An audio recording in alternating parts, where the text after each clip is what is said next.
तुम्ही बाबासाहेबांना महामानव म्हणून ओळखता, पण त्या महामानवाला घडवताना एका माऊलीने काय भोगलंय हे ऐकून तुमच्या अंगावर काटा येईल।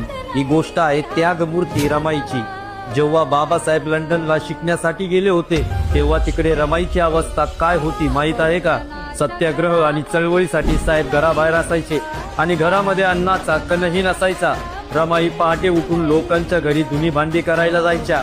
डोंगर दऱ्यातून लाकडं आणि गवऱ्या जमा करून त्या डोक्यावर वाहून आणायच्या। इतकं मोठं ओझं हे डोक्यावर असायचं की त्यांच्या डोक्याचे केस सुद्धा विरळ झाली होती। पाठीचा कणा दुखायचा, पण साहेबांच्या अभ्यासात त्रास होऊ नये म्हणून या माऊलीने पत्रात कधीच लिहिलं नाही की साहेब आम्हाला भूक लागली आहे। सर्वात त्रासदायक घटना तर पुढे आहे।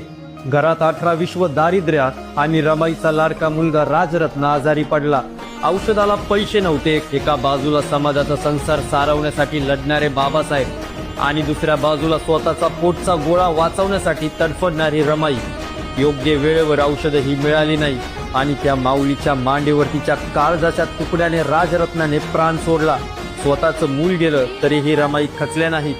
त्यांनी स्वतःच्या डोळ्यातील अश्रू पुसले आणि बाबासाहेबांना सांगितलं, साहेब तुम्ही रडू नका, आज समाज हेच आपलं मूल आहे, तुम्ही त्यांच्यासाठी लढा। आज आपण जे संविधान, जो स्वाभिमान बघतोय त्याच्या पायाशी रमाईच्या संसाराची राख रांगोळी झाली आहे। बाबासाहेब त्यांच्या पुस्तकात लिहितात, माझ्या रमाच्या त्यागामुळे मी हे सर्व काही करू शकलो।